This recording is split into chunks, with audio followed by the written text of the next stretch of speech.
Twongeye kubaha ikaze mu kiganiro kuri channel ya Hirwa TV Rwanda. Rero uno musi dufite umutumirwa n'umumama uri hano araza kubwira amazina ye yose. Nitwa Kamikazi Peace, tuguha ikaze mu kiganiro. N'umumama nawe uzimana ugiye kutuganiza ku bintu byirekeye n'ijambo ry'Imana, ndetse anaduhe n'ubuhamya bwe. Burya biba byiza ko tugenda tuhana ubuhamya dukomezanya, ndetse baduha n'ijambo ridukomeza mu rugendo, ko turi muri iyi si tuba dufashe, turi mu rugendo. Muri iyi si ntabwo ari iwacu, tuzataha, tuzava muri mubiri tujye mu ijuru. Rero muri iki gihe rero reka tutangire atwibwire anadukomeze muri uru rugendo turimo.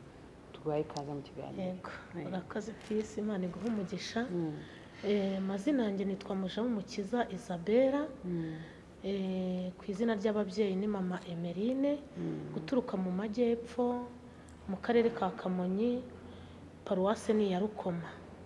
Ni nayo nsengeramo iyo paruwase muri ADPR mu mudugudu wa Mwiruti. Abantu b'Imwiruti barankurikiye rero rwose. Ni naho mvuka, ni naho nakuriye, ni naho narerewe, ni naho navukiye. Ndi umumama rero. Bibiliya ivuga umugore, ndi umugore w'abana 4. Yego. Yesu yishe umwaka iwacu. Amen. Hari impamvu mvuga ko Yesu yishe umwaka. Yesu yishe umwaka mpagakiza ntaringa akwiriye. Ni Imana itareba uburanga rero, ntireba igihagararo cyangwa ngo irebe umuryango tuvukamo. Ni Imana ishobora byose kandi ikunda abantu bose. Imana ihimbazwe. Amen. Mu buhamya bwawe rero ndetse n'ijambo uri buze kudusangiza, urahera mu bwana bwawe ugera mu bukumi bwawe mu ncamake. Yego. Ndi umwana wavutse, ndi umwana umwe iwacu. Menya ubwenge nsanga mama ninjye yabyaye gusa. Menya ubwenge nsanze ari njye mwana mama yabyaye, nsanga na mama ni umusazi. Mama yari umusazi. Mbaho mu buzima butari ubwo kwishima, kamika ntago nari nzi ko nzaseka njyewe. Nta nubwo nari nzi ko nakunda abantu ngo byemere. Ariko muri Kristo Yesu byose birakunda, birashoboka. Nabayeho mu buzima bwijimye, mu buzima butari bwiza, mu buzima bw'umubabaro, mu buzima bwo gukakara, ariko Yesu angirira neza. Naje kumenya ubwenge rero nsanga mba ahantu kwa mama wacu, ari mama wacu ndera. Ndagira inka zo kwa mama wacu. Urumva ubuzima butari bwiza, kujya nze kumenya ko hatari iwacu. Ni umumama twari duturanye, nakundaga kujya kuvoma njyanye isafuriya nini yarimo amacupa 15. Yakundaga kumbona akantega akansukira. Akansukira amazi, ambwira ati iki kivomesho nako kigukwiriye, ujye uza nguha amazi. Nguha amazi. Arambwira ati hari ahantu uba nta nubwo ari iwanyu, ntago ari kwa papa wawe no kwa mama wawe, ntiwoya ni kwa mama. Ati we ntago uriya mu mama yakonkeje, hariya ni kwa nyoko wanyu, mama wawe ntago ari uriya. Nti none mama wanjye abaye? Arambwira ati mama wawe abindera. Indera se kwande? Ati ndera habaye abantu b'abarwayi bo mu mutwe. Mbimenya gutyo. Agakunda kumfasha, najya kuvoma nkacayo akansukira amazi. Rimwe imvura yaje kugwa rero, igwa ndi kujya kuvoma, ndataha. Urumva Kamikazi ugiye kuvoma imvura ikagwa waba utakigiye watekereza ko muri bureke. Naratashye ngezeyo barankubita, barambwira ngo sindi burye saa 6, sindi burye na nijoro, kubera ko ntigeze nzana amazi. Naraburaye buracya njya kuragira. Ngiye kuragira ncukura imyumbati yo guhekenya. Abashumba buriya bakunda kotsa. Icya kabiri bakunda guhekenya. Musaza wanjye mukuru rero aje asanze ndi guhekenya iyo myumbati, yarankubise cyane bikomeye. Rero ikintu nkunda kuvuga ngo Yesu yishe umwaka, aho ngiye kugera nacyo kirimo. Yarankubise ndiruka. Arambwira tumva nkubwire wa gicucu, we ntukwiye kubana n'abantu, ntukwiye kurya n'ibiryo abantu barya, wo kwiye kurya amabyi. Arangije arambwira ati kugira ngo ndeke kugukubita, kuyemo ikabutura aricara arituma, amabyi azamuza igitara yantamika. Ndabona kugira ngo nkubise ndayarya. Buriya amabyi ameze nk'amavuta, iyo yariye afata mu menyo nagavamo. Narayariye, ndangije areka kunkubita, ndagenda ndacyura njya kuvoma. ngiye kuvoma nca kuri wa mutante ntago akiriho yarapfuye muri jenoside ndagenda ndamubwira nti shangazi namwitaga shangazi noneho ibyo mbonye atari ko kuri kuvuga nkumva amabyi aranuka ni shangazi noneho nariye amabyi ati waryaga amabyi isi uyobeye ko amabyi ari umwanda mutekerereza ubwoko nabu yariyemo arangije ararira araboroga aravuga ati ariko mana ibintu biba ku isi ujye ubibona aragenda azana uburoso bwe yiboroshesha nta bandi bana yari afite amubwe arambwira ati ubundi kogesha uburoso bw'undi muntu kirazira ariko uburoso bwanjye buraruta ibyo uriye ashyiraho korogati arampa ndiborosa arangije ndiyunyuguza arangije ndumva bigabanyutse buriya amabyi ni nk'amavuta ntago yava mu kanwa uko byagenda kose arangije ampa ibiryo ngo ndye arangije ansukira amazi arambwira ngo ngaho taha arambwira ati reka nkubwire ati rwose ati niko uwo narega ari we ndegera narega aba bantu kuko baguhemukiye ubwo buzima mbubamo rero ariko Imana yaje kungirira neza niko navuga kundi munsi mama yigeze kuza avuye Ndera bakora uno muhanda abantu bakuru barabizi Kigali Gitarama bari kushyiramo kaburimbo nibwo mama wanjye yatorotse Ndera araza kuko yaje yarabaye godoro yarisize godoro amaguru yarashishutse mu maso yarisize ibigodoro araza numva arimo guturuka ruguru arimo guhamagara Isabella mwana wanjye ageze mu rugo bahise bohereza umwana ngo aza nsangana n'indwaye akaguru karabyimbye mfite n'inkovu barankubise bankubita igiti cy'ika hari ukuntu igiti cy'ika bagikokora kigasigarana utuntu tw'uduhango dushinze barakinkubise rero kiranjomba ndabyimba ukuntu bohereza umwana rero ngo aze mama atasanga ndi njyenyine agituruka ruguru azavuga ngo Isabella mwana wanjye ndabwi nti wa mugore we ntuntere isesemi nturi mama ubaye uri mama sinaba ndi ku gasozi n'aka kaguru kameze gatya nari ndyamye ku rutare niseguye irindi buye ndabwi ntumva nkubwire wa mugore nta gukubitira ibuye niseguye nta guri mama wambyaye arangije ambwiye ati mwana wanjye ndi mama wawe nti mama bambwiye ko ari umusazi ab'Indera wowe se ujute arambwiye ati mwana wanjye ati dore ibirenge biturutse Ndera uko bimeze byarashishutse bifite godoro byarashishutse ukuntu ndanye namubwiye nti nimba uri mama icara unkikire umpibere menye nimba uri mama arangije ambwiye ati mwana wanjye nkuzaniye n'amandazi ku bashinwa bampaye nibo bakoraga uwo muhanda bakoreshaga uwo muhanda ampirindazi nibwo bwa mbere nari irindazi mu buzima bwanjye ararimpa yararizanye mu dushashi twariho kera cyane twaguraga nk'icumi tw'umukara nitwo yayazanyemo ndangije ndamubwira naguriye muhungu muha yangaburiye amabyi mama ararira cyane mama arababara arangije arampeka aranzamura tugeze mu rugo abwira mukuru we ati nuko usigaye underera umwana urwaye akaguru gutya ni gute agenda abwira mama ibyo wireguza byose nimba uri mama wanjye ntunsiga hano mbayeho mu buzima bubi ndamubwira ubuzima mbayemo ndabumutekerereza ndabwira nti ntago naguma hano sinsigara ahangaha mukuru we aramubwira ati mwihorera agume hano ati n'ubundi kuwa gatandatu utaha tuzaza ahangaha tuzaza mu rugo iwacu tuzanye ibyare by'abana ibyare ni ukuvuga ngo ni ukujya kwerekana abana bagiye no gutanga inkwano ati tuzaza tumuzanye twihuse icyo gihe twagiyeyo mama arambwira ati mwana wanjye ngiye gushaka ikizakubeshaho ngiye guhinga ibijumba mpinga imyumbati uzaza wenda hari ikintu ngezeho mama rero yaje kugenda ndasigara icyo gihe kiza kugera bajya gutanga inkwano no kujyana ibyo byare by'abana banjyana nikoreye igiseke ndi mu myaka 9 hafi 10 turajyana tugezeyo nsanga mama wanjye yatetse inyama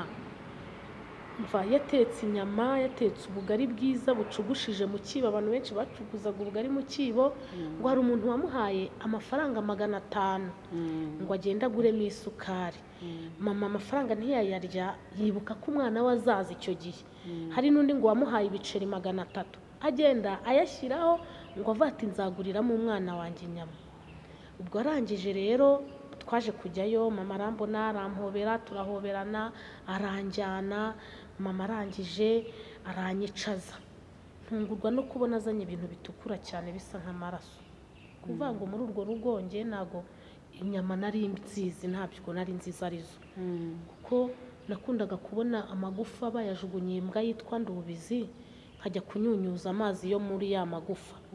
Njye bakundaga kumpa ibiryo abana bashigaje byo ku musambi. Ndangije mama nyingaburira ibiryo ndishima ndavana mama ari sinzava hano atuzaguma hano nta kibazo. Rero narahagumye maze kuhaguma mama njyana mu ishuri kwiga ndiga ngeze mu mwaka wa 3 ntaramenya gusoma no kwandika mama wanjye ahita yongera arasara. Ngiye kwimukira mu wa 4 nibwo nabonye aho mama yasaze. Arasara ibintu akajya bimenagura ibindi akabita muri wayisa abantu duturanye barabizi abandi akajya kubigurisha muri butike tugasigarira. Natangiye akazi k'uburaya mfite iyo myaka 9 mfite imyaka 13 niho nari ngeze mfite imyaka 13 nta soni mfite zo kuvuga ibyabya kuko nta shyaka mfite byo gusfana satani nta nubwo bijya bintera isoni rero. Ntangira akazi k'uburandi gushaka imibereho ibintu byari buzantunge mama yari yarangije kubitakaguza byarashe mama aragenda ndamubura ndibana ndisigarana witeka ndindira aho hantu. Pisi Imana igibasha kuturinda cyane ikaturindira mu byo turimo kubera ko yo izi icyo tuzaba cyo hirya hazaza. Imana yandindiye aho hantu.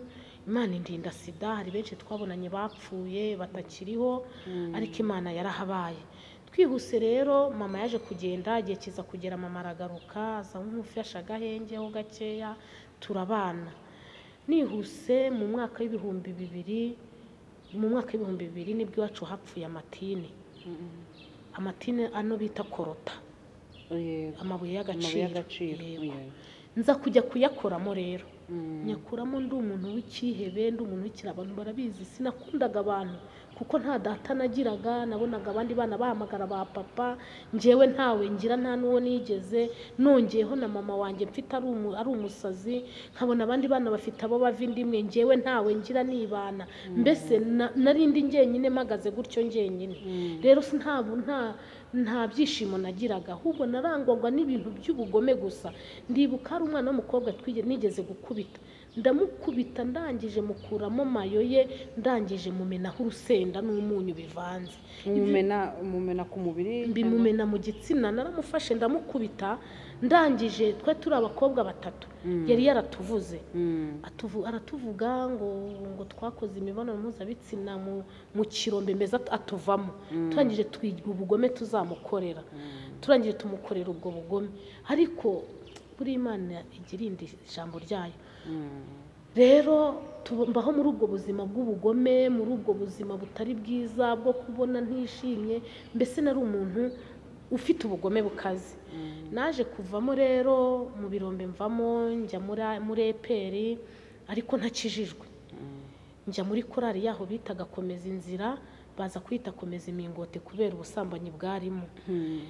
Nukuvuga ngo iyo korari nayijyagamo tukajya mu masengesho tukiyiriza ubusa tukanararamo nifite igipfunyika cy'ubugoro. Ubu nariye ubugoro umva nd'ubugoro kurusha abazima n'abapfuye. Ndangije rero pasiteri wacu yaradukundaga cyane iyo korari twari basore b'imijinigini baza kutwita komeza imingoti kubera imyitwarire itari myiza mibi. Nihuse cyane muri eperi naje kuvamo nta gakiza mafatiyemo ntago nigeze nkirizwamo n'ubundi ingeso z'ubusambanyi narindi nazo ubugome narindi nabwo nigeze nanywa n'urumogi kubera abantu bakundaga kuvuga ngo itabi rimara umubabaro cyane. Ngiyo umuntu ngo ayanyweye itabi yari yitabi akanywa inzoga ibintu by'umubabaro arabyibagirwa. By'ukuri koko se iyo bifataga wumvaga hari icyo bigabanya? Urugero hari abantu nk'ubu bari muri ibyo ngibyo bakavuga ati reka mbinywe ati nabo baramubeshye nk'uko kose ati biraza kumara umubabaro ndaza kumva mfite ako gahenge. Umubabaro ni ku bwenge bugenda ibitekerezo ntubigire nta bitekerezo ugira iyo bishize kumana byawe bwabo n'ubundi iyo bigushizemo n'ubundi bya bibazo byawe biragaruka. Umuntu nabonye umari ibintu byose ni Yesu wenyine. Ndangije rero ibyo mbibamo maze kubibamo naje kujya i Kigali njya gukora akazi ko mu rugo ahantu Nyamirambo ndahaba nabwo mvayo maze kuba inkumi ifatika njya mu rugo ariko ndi i Kigali ibintu by'ubusambanyi nabivuyemo ndabireka nkora akazi ko mu rugo. Ndibuka mu mama witwaga Sada twabanaga yarapfuye ntakiri ariko abana be barahari yari yansigiraga abana nawe nta mugabo yari afite yakoraga akazi k'uburaya ndibuka yigeze kuzana umugabo w'umuzungu baraza bajya mu gitanda nyine iyo bavagamo najyaga gutegura mu gitanda buriya ugira neza ukayisanga imbere aho ugiye bagiye nagiye gutegura mu gitanda ngiyemo nisangiramo umufungo w'amafaranga sinzi ngo nangahe nasanzemo umufungo w'amafaranga uzirikije fimbo ukubye ukuntu ndagira abafanda bandi ndakize natayambaza ndahita ntahangi iwacu mbe ndakize ndagenda mfunga amangazini ubundi mbumukire ariko nza gutekereza ko bigeze kuva ku Kigali barogesha kavase andogesheje naba nziza iki tegereza ko yambaza ndaheba ndangije nabwira Sada ntiburiye ejo bundi cyagihe nimwavaga hano nta muntu nasanze amafaranga ku buriri atangaye ntago nzi umubare nereka nyazane ndagenda ndabi atumva ataye amafaranga twari tuzi ko twayataye hano twagiye gukereza ati yarayatatse turayashaka turibaza aho twayashyize ati nta nubwo twari tukiyibuka ati twumva ati naho twayataye hano atuceceke ntuzavuge ko wayabonye ntanagaruka hano ntuzabimubwire ntiyego yahise agenda aguramo imice 3 y'igitenge nibwo bwa mbere mama yambaye imice 3 y'igitenge aguramo buto akaritiro aguzemo litiro 3 akuraho litiro imwe izindi arazima ngo zishyire mama wanjye aguramo n'ibirayi biro 50 aguramo n'ibiro 10 by'ibishyimbo arangije ambwira ati jya gusura mukecuru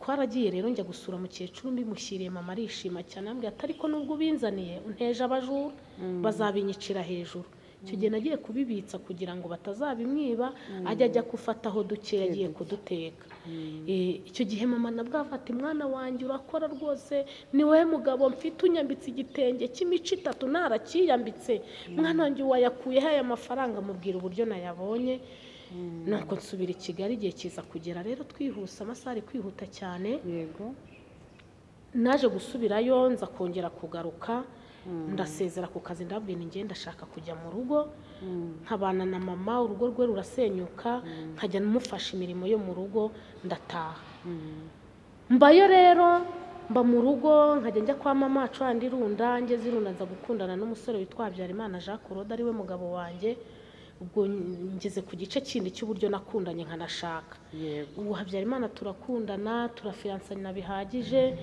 ariko ntiyaza kumenya ko ya mico y'uburaya nigeze nayigira kuko narabimwishe cyane nkamwereka ko ntabyo nzi nkanamwereka ko nigeze mbigeramo ibintu byo kunywa inzoga nkamwereka ko ntigeze nywa inzoga n'ibitabi mbirya kandi ntabimenye ko mbirya ubwo waragikomeje kurya iryo tabi no mu kazi cyane rwose narabimva cyane hari abasiramu b'inyamirambo barigiraga nakundaga kujya kuribaka ubwo ndangije rero umusore turakundana twaba twatemberanya akangurira fanta ariko nabona arimo kunywa byeri nabona iri kubira ubusambo nkumva buranyishe hava kuki ntamubwiye ko nywa inzoga koko ngo mubwize ukuri nkumva ubusambo buranyishe nkasaba icyatuma asohoka ngo ajya hanze ntikureho nk'umusa nibura nagira Imana nkabona arasohotse nkahita ngutuguraho nkagera nkatereka mbaho muri ubwo buzima turafeyansana birarangira umugabo arambwira ati rero narubatse igihe kirageze ngo tubane ariko nkavana icyampa Imana ntazambwire kujya kwipimisha ko ndi muzima kuri Imana igiduhisha yaje kumbwira ati rero kugira ngo ababyeyi banjye bazaze kubaza nuko tuba dufite icyangombwa cy'uko twipimishije virusi itera sida tuzajye kwipimisha ku wa 4 ku wa 4 twaje kujyayo tugira ukoma i Remera kwipimisha ngezeyo narwaye malaria ndatengurwa kubera ubwoba ndatengurwa ati kutenguwe ntirigane kwa muganga haba imbeho ni kandi maze iminsi numva nsuyerewe ntiwabona ndwaye malaria twihuse rero baje kudufata amaraso tugiye gufata ibisubizo bifataga saa 8 muganga tubu mugiye kwerekana buri muntu umwe yereka cyundi nunda kwereke ntimugane nge sinzi gusoma no kwandika mbabarira icyanjye ugisome umbwire muganga arambwira ati ni negatifu ni negatifu se niki uri muzima ntugize ngo iki ndi muzima naramanutse buke umugabo wanjye muryama mu gituza mbese nanga kugaragaza umunezero ngo ataza kunkeka nawe arambwira ati sheri ati nanjye ni negatifu ubwo birangira nyine tubaye bazima, aragenda baraza barabaza igihe cy'ubukwe, ariko yarambwiye ati nzaguhesha mama wawe agaciro. Bamusuzugura ko ari umupfakazi, bakamusuzugura ko ari umukene, bakamusuzugurira ko ari umurwayi wo mu mutwe, ariko njye nzamuhesha agaciro ko yabyaye umukobwa. Yaransabye, ansabisha inzoga zihenze, ansabisha amagazi 6, inkangara 7, ibijerekani 6. Abantu iwacu baravugishwa, baravuga bati koko indaya koko niyo ibona umugabo, ati koko indaya umwana w'umupfakazi na nyina ari umusazi ashabishwa inzoga zingana gutya. Kaba hari umumama twakundaga kurwana n'umwana we, namukubitira umwana akajya abwira mama ngumva ngo wabyaye umwana umwe ariko azaguhaza. Aho yamubwiye ati nta kintu nzamumarira, ati wabyaye umwana umwe ariko azaguhaza. Ndabyibuka icyo gihe niwe muntu natumiye mbere na mbere. Ubwo rero namutumiye wandi sada twabanye hamwe nakoraga, niwe wahashye ibintu. Abasiramu bazi guteka, araza ateka amapirawu, bateka amafiriti, barateka neza ibintu bahashye. Umva banguriye inyama 10, bagura ibiro 30 by'ibirayi, bagura imiceri, ibintu byose n'ikibiriti nibo bakiguriye, ntacyo twaguze. Rero baraza ibintu byose barabikora. Wa mumama wabwiye mama ngo yabyaye umwe, nagiye mufata akaboko ujyana ahantu bagize stoke z'inzoga, ndamubwira icyo ushaka gifate. Arangije afata byere, niwe no kuri mitsingi koraho, no kuri fanta ukoreho. Niwe wahagije mbere y'abandi. Arabifata, ndangije nabwira itambuka tugende mujyana naho baruriye. Ndabwira nti ukunda iki muri ibi biryo uri kureba hano? Ati nkunda umuceri n'agafiriti. Nti nibagushyirireho. Urarya inyama zingahe? Bagushyireho n'inyama. Ndagenda mwereka aho yicara. Ararya yabyera arayinywa. Ndangije ndamubwira nti niko uribuka kubwira mama ngo yabyaye umwe mu bana wabyaye ko ufite abakobwa 6, uzaguha nk'ibyo mpaye mama ninde? Iyo nzoga n'izo nyama n'ibyo biryo biri ubyumvirize, ntinagira umwana ubiguha uzaze nzakongera ibindi. Ubwo nari nshatse kumucyurira icyo yatutse mama. Rero twihuse rero naje gukora ubukwe, ariko nkora ubukwe ntazi Imana. Ariko twara abakene, mama nta bushobozi afite bwo kunkingira. Mama yagurishije ihene abasha kungurira utuntu dukeya, abaturanyi nabo baramfasha. Hari umumama witwa Louise n'umugabo we witwa Rehoporo, nibo bankodeshereje ivara bangurira n'inkweto. Imana yo mu ijuru nibaha umugisha. Hari n'undi wanguriye ivarisi. Abantu bose bamfashije icyo gihe, Imana ibaha umugisha. Icyo gihe sinagize amahirwe yo kubona imodoka intwara, abantu baberekeje n'ubundi baritegeye. Dukora ubukwe na Habyarimana Jean Claude, nambara agatimba rwose, ndasezerana mu Gaturika Bugoba. Ubukwe buraba burataha. Rero icyo gihe nta bushobozi nari mfite, urumva n'ubundi twakoze ubukwe ari ugupfundikanya, nta matora najyanye. Ubwo ndi kwihuta kuko amasaha ari kwihuta. Ubwo rero nta matora nigeze njyana. Umugabo wanjye niwe wayiguze. Mu kuyigura ayituma undi mugabo mugenzi we. Umugabo wanjye ari yagemuraga amata barabagemu bandi bakunda kwita abadahambana. Arayimutuma. Ayimutumye rero ni nawe ngo wayishashe uwo mugore. Buriya ni ijambo ry'Imana aho maze kurisobanukirwa, hari ijambo riva ngo wizere umwana w'umuntu navumwe. Uwo mugore rero bwarakeye mu gitondo butaracya bigejeje mu gihe cya 7:00, twumvishije ibintu bijaganya muri matora. Ninjye wanabyumvishe mbere umugabo yasinziriye. Numva ibintu birimo biratimbya ariko bijaganya amatora ikajya yijya nkuko afata akagatambaro ukajya ugira gutya byitimbagura gutya.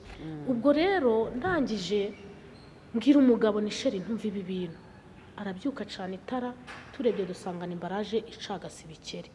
Reba ino mbaraje ya kera yabashaka kujyamo ijerekani, cyari kinini, yatasaga umuhondo, yasaga icyatsi kibisi, yabaga ishushanyijeho n'umuntu. Dusanga niyo mbaraje icagase ibikeri. Ndagije arambaza ati si ibikeri byaje gute?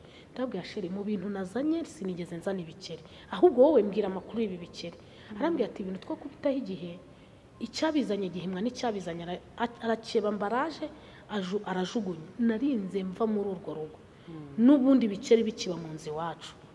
Uwo mugore rero bumaze gucya, uwo mugore yahise aza. Araza, amaze kuza arakomanga, turakingura. Tumaze gukingura ahita yinjira mu cyumba. Umugabo yaravuye muri dushe tuvuye koga. Nje nshuta tubona wabaye umugore. Ati nkatwe ati ndi inshuti y'uyu mugabo wawe nawe tugomba kuba inshuti, ati dore iyi matora ninjye warayayishashe ni nanjye umugabo wanjye wavuye kuyigura, rwose nta kibazo. Urumva uwo mugore nanjye nagombaga kumugira inshuti. Umugabo wanjye yari afite bakuru be, yari afite abagabo babo yagombaga gutuma, matora yari afite na bashiki be babaga muri uyu mujyi wa Kigali bari basobanutse, yagombaga kubohereza amafaranga akavuga ati munguriye matora, ariko ahituma umugabo w'uwo mugore. Nahise mugira inshuti, umva mugira nk'ikigirwa cyanjye ku buryo ikintu cyose cyambagaho cyangwa iby'iwanjye niwe wabimenyaga. Nawe wigeze unatekereza ngo umubaze byibuze kuri bya bikeri? Ntago nabimubashije, ubwo bwenge ntago naje kubugira. Twarakundanye turabana, sinigeze rero ngira umutima wo kumubaza iby'ibyo bikeri. Twarakundanye gusa mugira inshuti, najya gutura akaba ari umperekeza, ariko agakunda kumbwira ngo nzaze ngo anjyane ku Mana ivuga. Ndamubaza si Imana ivuga ibaye? Ati uzaze nzahakwereka.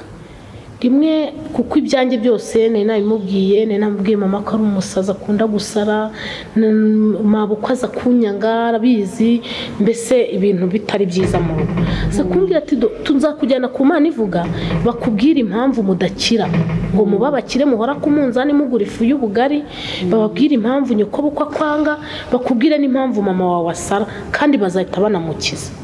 Mpise Imana ivuga ibaye? Ati ngamba Imana yavuye mu ijuru ituye ingamba, se ni mu rugo rw'umuntu? Ati iri ingamba wowe uzaze nkujyane. Sinise nihutira kugenda, ingamba ni hakurya ya Rukoma. Naje kugenda njye iwacu mbaza abantu b'abanyamasengesho, hari umumama nabajije ndamubaza ingamba ahantu Imana ituye ni? Ati Imana kiba mu mutima iba ingamba. Ntiwoye njyewe nari nzi ko Imana iba mu ijuru, wenda ikaba yaravuye mu ijuru ikaba yituriye ingamba. Tumva ati ahantu hose bavuga ngo barasenga siko basenga Imana.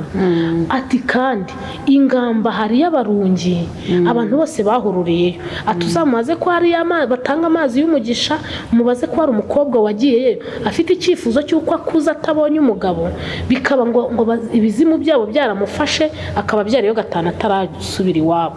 Nakubwira ko ibyo bintu bibayo, umubwire ko ntuzajyeyo ni mu barungi. Natashye ndabimubaza, bimubajije arambwira ati niko bimeze, ati ahubwo ati twebwe ati dukora uwa babiri buriya mu madini, mu matorero cyangwa habamo abadiyakoni bashinzwe protokole mu rusengero. Baba ati rero natwe dufite abantu tuba dufite icyo dushinzwe. Ati turi abantu 9, iyo abantu baje bashaka kumva ibyabo barataha, twe tugasigara tukajya kubonana na bosi, ati tukajya kubahiriza inshingano z'icyumweru. Ese bosi mugahura ati mu majyepfo, akubwiye mu majyepfo rawajyana amajyepfo naturutsemo. Ese mugahurira he? Ati muri tuwarete. Ati iyo duhuriye muri tuwarete dukora ubusabane tukanywa n'amata. Ese amata y'inka? Ndanye ndabwira nti yewe ntago tuzajyana yaho hantu 10 bitarenze umubare. Ndabwira ni se kube ati ndashaka imbuto ivuye mu ntoki zawe. Nubwo atari byinshi ushaka ndaguha. Nihuse rero aje kubijyana, gihe kiza kugera, ndabyibuka 2009 nari maze kubyara umwana wa kabiri, tuzamubatirisha kwa padiri. Ndamutumira arambwira ati njyewe ati nzaguherekeza nta kibazo. Aramperekeza mbatirisha umwana. Ku kindi cyumweru gikurikiyeho yaje kuza iwanjye arimo kuririmba. Arambwira ati ubu nakijijwe, ati njye nabukijijwe, ati nabaye umurokore wo muri ADPR, ati kandi rwose no ku Mana ivuga nzajya njyayo. Nti ni byiza. Arangije arambwira ati umva umugabo w'iwanjye nibwo yamubwiye atari ko ati ko numva upfuye ejo ukaba utangiye kunukira abantu. Nkambwira ati kukijijwe ejo atahubwo nzaba na pasiteri. Arangije nyine mugabo wanjye ahita ajya kwahirira amatungo dusigaranaho. Arambwira ati pfukama ngusengere. Ndapfukamye aransengeye akanarira akanaseka, ngiye sinamenya ibintu agamije, sinumvaga n'ibintu arimo kuvuga. Abantu barakubise baruzura ngo bazi ko umugabo urimo kunkubita. Umugore arangije aragenda dusezerana ko tuzajya gusengana iwe. Bwarakeye rero ngiwe betse kagahinja twabatirishije kagafite amezi 6, nshorera na kakandi kagakobwa k'imfurange tugiye gusengerayo. Tugezeyo yazanye ikirago kimeze nk'ikivuye mu mazi kijojo, barambwiye ngo nabana bakinyayeho. Ndamubwiye nti ngiye naga abana mbanena, twicaye kuri cya kirago. tumaze kucyicaraho yatangiye yibirindura ngo nimwakira abashyitsi ngo b'ibitsina byombi ngo abahungu n'abakobwa ngo nimubakire ubwo ndangije abarahagurutsa arapfukama araniga ankanda bene aka n'aka birahura urufuzi ruraza arangije ahita ndekura arambarara hasi nanjye numva meze nk'umuntu uri mu icuraburindi mu gihe ndebye ka gahinja kanjye nari nkikiye mba ndakabuze ntangira ngashaka agahinja ndakabura mu gihe ntangiye kujya kumureba urabona aka gapira uri kukabona nawe namubonaga n'isura ye buriya umuntu iki ni igikaratasi cy'inyuma umuntu uw'imbere yakuvuyemo waba uri igikaratasi nawe yararyamye aho rero ari namukoraho nkabona arijyana mbese nta buremere afite mba ndasohotse ndagenda mbaza umwana we n'ibiti nimbuza umwana wanjye atumva ati genda wicare mu mwanya wari wicayemo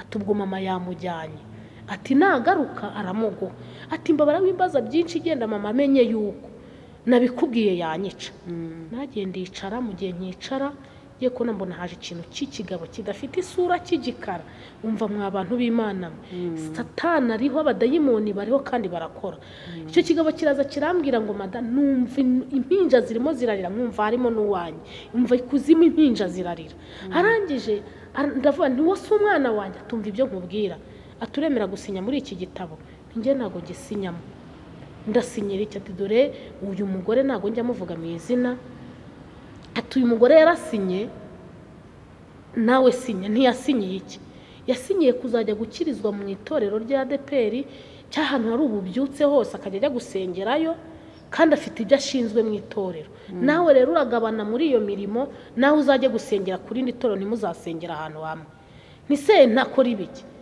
arambwira ngo ashinzwe kuriza ngo abana mu rusengero mu gihe cy'ijambo ry'Imana ngashinzwe ngo gusinziriza abakirisitu mu gihe cy'ijambo ry'Imana rigezweho ngo ashinzwe ngo gutanya ingo zubatse ambwira ibintu byinshi ati gusohora abakirisitu bakajya guteranira hanze niyo handi uzasanga abantu bari hanze bicaye birimiye udutsiko ukuntu ati nibyo ashinzwe wowe urafatamo uwuhe murimo ndabwira ngiye ibyo ntabwo nabishobora yarankubise ankubita urushyi numva ubwenge buragiye numva sinzi ukuntu mbaye mba ndirutse hashize akanya rero nibwo nasanze ndi hanze mbona umugore nawe araje ndabwira ntinari ipfuye ati ahubwo uzapfa wangara ati uzapfangara nta n'ikintu uzimarira umwana wanjye ko namubuze ngo buretse araje ngo muguhe ngo ariko uranshebeje ngo imbere y'abakurambere ngo uranshebeje ngo imbere ya bosi ngo uranshebeje umwana yaramunzaniye mbona umwana yakanuye amaso mbona umwana si uwanjye ndabwira umwana si uwanjye ngo atari uwawe ati fata umwana wawe n'uwawe uko namufashe niko amaso yagiye agaruka mbona n'uwanjye wa wundi w'imfura nawe yaje arira byamwogosha afite umusatsi wa natirere byamwogosha habimwogosha ari ibintu abantu twari duturanye barabizi ndangije ubwo naratashye ngeze mu rugo muramukazi wanjye kimubona ati noneho ati Emerine nibi bamwogoshe yishikiyoni tangije umugabo wawe wanjye arambaza ati ubundi hari ahantu wajyagaho hari y'urusengero ntangira ubwo nsa nk'umuntu w'ikigo ry'ibintu bikambuza kurya ibintu bikambuza kugira icyo nkora umugabo wanjye akajya akora wenyine nta kintu ndi kumufasha ndabyibuka ku munsi wa kabiri nibwo wa mwana wanjye w'uruhinja yarwaye arembye nibuka ko ku mubuga hari umunyamasengesho witwa Nzayisenga Imana imuha umugisha ubu ni umupasiteri wo muri Restoration Church njya kumureba ngiye kumureba nsanga agiye gusengera abarwayi ku rusengero nsiga mutumyeho umugore we ntiyaza ariko ngeze mu rugo numva ijwi rirambwiye hari ahantu hato nasimbutse ntarajya k'uwo mugore hari ijwi ryampamagaye mu izina riransohora nakubiye ko ntari nzi gusoma no kwandika ijwi riransohora mbona inyenyeri igiye bugufi bwanjye ijwi rikajya riva muri ya nyenyeri rirambwira ngo ndi Imana ishobora byose wahanze ijuru sinagira nihango ndi Imana yakuremye nkakurinda nkurikira nkugirire neza bise ngukurikire ati nkurikira va mu bibire ku bugorore ku bugambo bw'abagore va mu bujajwa bw'abagore reka ubugome bw'iyisi nkurikire nzakugirira neza ijwi rengije rambwira ngo ndi Imana ishobora ibintu byose ngiye kukwigisha ibyo abanyabwenge bagerageje kukwigisha ntiwabimenya, ngiye kukwigisha gusoma no kwandika, wasomanye n'abantu benshi, igihe kirageze ngo usome ibyanditswe byanjye byera. Ye ko mbona ikiganza cyiza cy'urutoki rwiza, ntiyakoresheje ingwa cyangwa bike, mbona tawuro iraje yishinze imbere yanjye, mbona rwa rutoki rurandika IUOAE n'ibihekane byose bizaho. Rangije rya jwi rikajya rivuga ya nyuguti, nkumva yiromaritse ku bwonko bwanjye. Rangije izana n'amagambo irambwira ngo ngaho soma. Ndasoma, ndangije nsanga ndi gusoma abagabo nagiye mbonana nabo. Rangije arambwira ngo aba bantu urabazi, bamwe se ntibapfuye, kuki wowe utapfuye? Hari icyo wampaye? Ati kukurinda kwawe rero nagira ngo mu gihe gisa nk'iki ngiki uzabe utunganya ibidatunganye. Ndangije ndavuga ngo yego. Ubwo icyo gihe navuye aho nabwo namenye gusoma. Aho ukiri aho ngaho yego, byabaye ukanuye, byabaye usinziriye, navuye ku buriri, ijwi ryaransohoye rinjyana hanze. Ari nimugoroba, hari ninjoro nka saa 7 rinjyana hanze, ntago nari nsinziye kuko narakinguye. Ryajwi mbona inyenyeri igiye bugufi, ijwi ndaryumva neza, turavugana gutya. Kuvuga ngo waravuye no mu bitotsi? Nta bitotsi nari ndimo, ntago narotaga. Ndangije rero umugabo nibwo bwakenda mubwira ni hari byambayeho ntinamenye gusoma. Ndangije musomera ijambo ambwira ati wa mugore we, ati ubundi ati biti.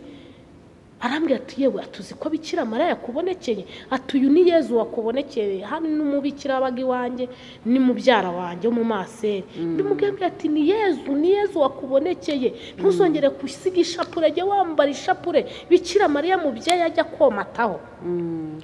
Icyo gihe rero twihuse nibwo umugore mutekerereje ibyo n'ibyambaye n'uburyo namenye gusoma. Uwo Nzayisenga rero nibwo yaje, ariko yaje kuza niho twari tugeze, aza njye narumvishe ijwi rivuga nka rya ryanyigishije gusoma, rimbwira ngo nimfate umuti witwa umuvumavuma.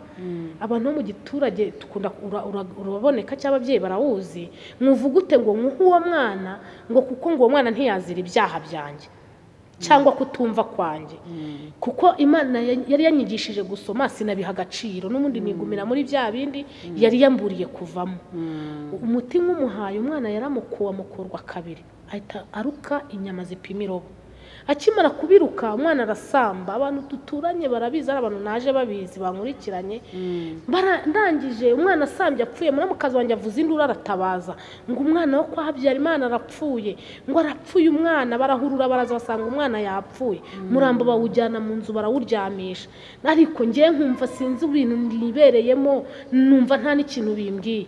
Batuye umwana muri bumurye we n'uriya mugore, muramurya nimwe mumwishe, dore n'undi mwaramwogoshe. Ngiye kumva numva ashize akanya, numva umwana ngo de ngiye nsanga umwana wanjye yazutse, nsanga yubitse inda. Akimara kuzuka yubitse inda, mpita niruka njya kureba wa mugore, ndamubwira inti ngwino. Ndagenda ngiye nsanga ntawe uhari, mutumaho umwana amubwira aza ndebe. Ndi kwihuta cyane kuko amasaha ari kwihuta. Nangije ndamubwira nti umubwira aza ndebe, ndamushaka. Wa mugore yazanye azanye rwa rutabo ngo azi ko nemeye gusinya. Ndamubwira ntago nemeye gusinya, ahubwo najya nkubwira uburyo umwana wanjye yapfuye akazuka kandi yarutse inyama. Ahita ambwira ngo byaba inyama yabirutse, hoya ngo za nyama yazirutse. Umwana wanjye yarutse ibinyama. Arambwira ati ku isi yababaho nta muntu uzagira amahirwe nk'ayo ufite. Umugore ahise aturumbuka arirukanka, na bya binyama umwana yarutse atabibonye. Ubwo amaze kugenda nibwo Nzayisenga yahise aza, pasiteri wo muri Restoration Church. Akihagera ambwira ati ndaje. Niho yabyihorere, n'umwana wanjye yarapfuye arazuka, namuguhamagaye ngo umusengere. Atariko Imana yaramukijije, ati nanjye nje kubasura. Turaganira, arangije turimo kuganira wa mugore abarongera aragarutse. Arambwira tuceceke, uyu mugore afite imyuka mibi, kandi imyuka mibi nishaka kukwica. Uceceke nta kintu umubwira. Nzayisenga yise atangira muganira, ngo umugore atangira avuga ngo nyabingi ndazanze, shwe kurunda zanze. Umugore atazafata umwana wanjye aramunyaka, umwana wanjye ararira cyane. Arangije ahita abwira Nzayisenga ngo akira Nzayise, ngumva ko usenga, ngo asengera uyu mwana ngo ureke ari iki Imana yamukorera. Nzayisenga arasenga, ajya mu mwuka arahanura. Arangije arambwira tumva nkubwire mada, ati umugore ntumuherekeze, mureke yijyane nawe usigare mu rugo rwawe. Imana rero indindira aho hantu ndahava, Imana irabikora. Hashije iminsi mikeya nibwo umugabo wanjye bamubwiye ati nutaraguza uyu mugore wawe ntago azakira. Umugabo wanjye abagurishije inka iri mu rugo twari dufite batuzituriye, ajya kuraguza. ku mupfumu uri Nyamirambo. Umupfumu ntabwo nzi ukuntu yitwa ariko yaratuye Nyamirambo. Tukigerayo yarambwiye ati tujye i Kigali tujye gusura abantu i Kigali. Nge nagiye nzi yuko tugiye gusura abantu. Tukigerayo nsanga ni ku mupfumu hari y'intebe 3 z'inyarwanda, imwe iteretseho agacuma, indi iteretseho ibase, indi niyo nicayeho. Umugabo wanjye nawe yicara nka hariya. Uwo mupfumu yari akenyeye uruhu yiteze urundi ruhu. Ubwo agacuma gatangira kavuga, kamaze kuvuga kavanga aba bantu nago nabavura ngo nabanje kujya kureba aho baturutse. Arangije uwo mugabo atubwira ati muceceke, atabakurambere bavuze ko bagiye kubasura. Twaricaye turaceceka. Hashize akanya kagacuma ngo ahwi ngo mbega ahantu kure we ngo twaciye Nyabugogo ngo tugera mu Nkoto ngo tugera Biharabuge ngo uyu mugabo atuye haruguru y'igishanga ngo nta kintu afite kibi ngo nta n'ikintu yibitseho ngo uretse igiceri cya 50 tubonye imbere y'igitanda ngo nicyo afite mu nzu ngo n'amafaranga yazanye hano ngo ni inka yagurishije ngo ariko umugore wamurogeye ngo turamuzanye. Mu gihe kiva ngo turamuzanye twese tubona umugore ahagaze mu ibase. Wa mupfumu aratubaza ati uyu muntu uri hano muramuzi? Ati turamuzi. Uwo mupfumu nawe atangira avugisha wa mugore ari mu ibase. Umugore ati ngewe uyu mugore yamvuyemo amenera amabanga anyumvira ubusa, niyo mpamvu nanjye nshaka kazasara kirukanka ku gasozi. Ubwo ahita abaza umugabo wanjye ati wowe urifuza ko tumukorera iki? Ati ndifuza ko asara ari we akajya yirurwa yirukanka avuga uburyo yandogeye umugore. Ati ufite 300,000? Umugabo wanjye aravuga ati ntabyo mfite, ariko ngiye kugenda numvikana n'uyu mugore tubiguze muri banki tubibazane twe tuzasigare twishyura. Twaratashye bamuha umuti, bamuhaye umuti mu gihe agiye kuwumpa nk'uko babimubwiye nge ndanga ndiruka. Umugabo yarankubise arankubita aramvunagura, n'icyo gihe aka kaboko kari karavunitse baragakotera. Umugabo arankubita arambwira ati ni gute najya kukuvuza ukanga imiti? Imana naho yandindiye aho hantu. Rero twihuse buriya nta hantu kure habaho Imana itakura umuntu. Uyu munsi ashobora kuba hari umuntu wihebye akaba yumva ko Imana itariho, cyangwa akaba yumva yuko Imana idakora. Imana irakora na nyuma ya zeri igikora. Imana ibasha gukora cyane ibyo abantu batibwira cyangwa se ibyo abantu bibwira. Byose Imana irabishoboye. Rero naje kumenya gakiza neza. Buri urugo rubi rwakugira umunyedini, urugo rubi rwakugira umunyedini. Ngewe nakirijwe muri ibyo bihe nkirutsa abadayimoni b'abarungi, nibwo namenye ko ngomba gukizwa nkizera Imana. Bitanyirizwa muri ADPR, ndakizwa ndabatizwa. Umugabo aranyanga, imiryango iranyanga nashatsemo. Umugabo agera ubwo ambwira ngo iyo Mana nagiye nsanga izangaburira inyambike, we nta kintu kizongera kumuva mu ntoki akimpereza. Nkajya njya guca inshuro, nkajya no gusenga rimwe na rimwe. Buri rugo rubi rwakugira umunyedini, ariko icyo Imana ikugambiriyeho kirasohora.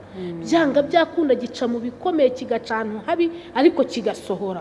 Uyu munsi ndahamye amaraso ya Yesu, uyu munsi ndahamye gukora kw'Imana, uyu munsi ndahabanye kubohoka kw'Imana. Imana yambohoye umutima wanjye wari uboshye, agahinda karawuboshye.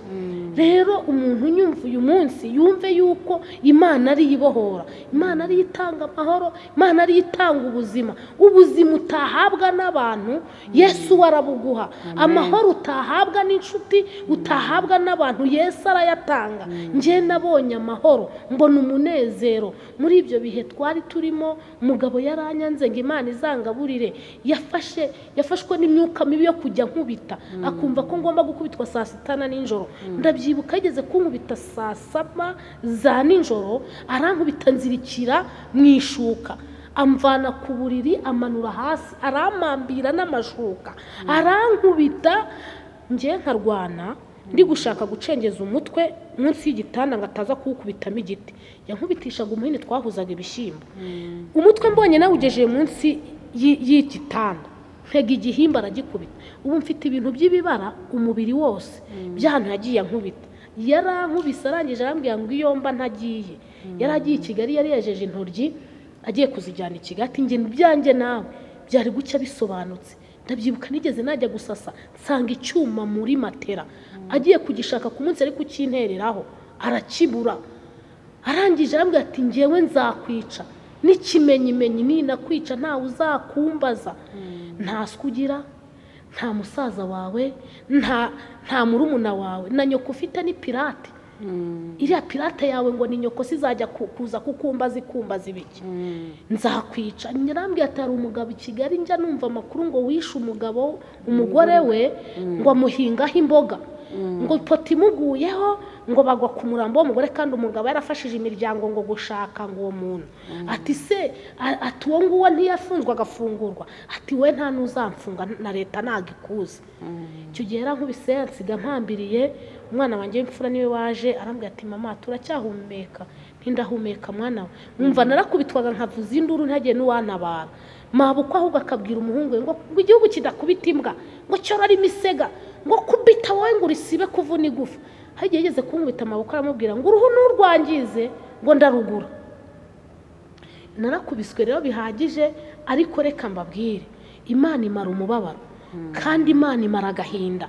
Nje nabanaga n'agahinda kuko nta miryango mfite, nkabana n'agahinda kuko na mama ari umurwayi, nkabana n'agahinda ko n'umugabo nshatse ambereye inyamaswa ambereye igisimba. Ubwo ndangije nahise mwana wanjye ampambura mpita ntahanjye iwacu ndahukana ndagenda mbi iwacu nkigera iwacu nayo mfite ikintu cy'impimba ku mutima. Mbwira umumama wari uje kunsura witwa Janine ndamubwira inti mbabarira umbwire Janine ni inshuti yanjye cyane ni umurokora aririmba ku mudugudu w'iwacu Imana imuha umugisha. Ndabwira inti mbabarira umbwira ahantu basenga. Yanjyanye ku mudugudu bari busenge hari ku wa kane. Icyumba cyayoborwaga n'umudiyakoni witwa Jani w'umuhanuzi kazi Imana imuha umugisha Jani. Nkimara kwinjira mu rusengero yaramfasha arampeka ku mugongo arambwira ngo umva uko Nyiringabo Imana imbwiye ngo ndi Imana yagukomerekeje kandi ndi Imana izakomora. Ntawe Imana ntibyabikuvura byomoye koko. Nje niyumviraga ibikovu nari mfite ku mugongo.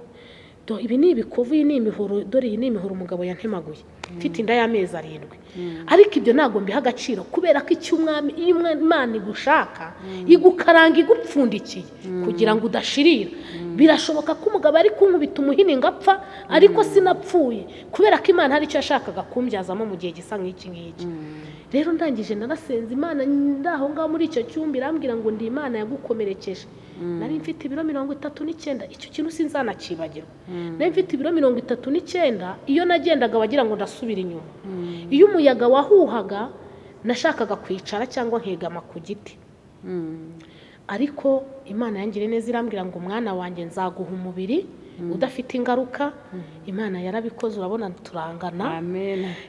Imana irambwira ngo nzakwambika urabona nambaye iriba Imana ishimwe. Amen. Imana irambwira ngo mwana wanjye nzaguha ibyiza nzagutembereza aho umugabo atakujyanye nzakujyanayo aho umugabo atakugejeje ndi Imana izagutembereza. Ariko Imana irambwira ndangije ndavana Imana nanjye icyo nkwifuza nagakiza gafatika katari pirate. Ndagusaba agakiza ikindi ndagusaba ubwenge. Urumva Imana itaza kumpa agakiza muri cya gihe nakoze ubusambanyi n'umwana muto ndi gushaka imibereho y'ubuzima bwanjye. Urumva n'ubundi abo twabikoranye bari bahari twari kongera tukabisubiramo ndi gushaka imibereho y'abana 3. Njya mbwira abantu nti iyo Yesu atangirira neza n'ingo z'abantu zari gusenyuka nari kuzisenya ariko Yesu yangiriye neza aramfata. Buriya amahirwe nayo kumenya Imana nawe ukayimenya buriya nta kuntu bisa. Amen. Rero nabonye Imana mbona umwana mbona umwuka wera nkizwa gutyo ubundi nakijijwe neza ndi iwacu kuko niho narumvaga mbohotse za nkoni zitakindiho. Umugisha n'ubu hamwe bwari burebure bishobotse wazongera ukaduha igice cya kabiri tukamenya noneho nyuma y'ukuntu waje gusubirana n'umutware urumva ko wasubiye mu rugo ukagenda ugakizwa noneho ukamenya Imana. Murakoze cyane. Uratanga nimero yawe ku kiganiro ushaka ko musengana ushaka ko umukomeza umubwira ukuntu wabyifatagamo. Nimero yawe wayivuga? Yego ni 078 17 94 57 5 ndayisubiramo 078 17 94 5 7. Imana yo mu ijuru niduhana umugisha. Amen.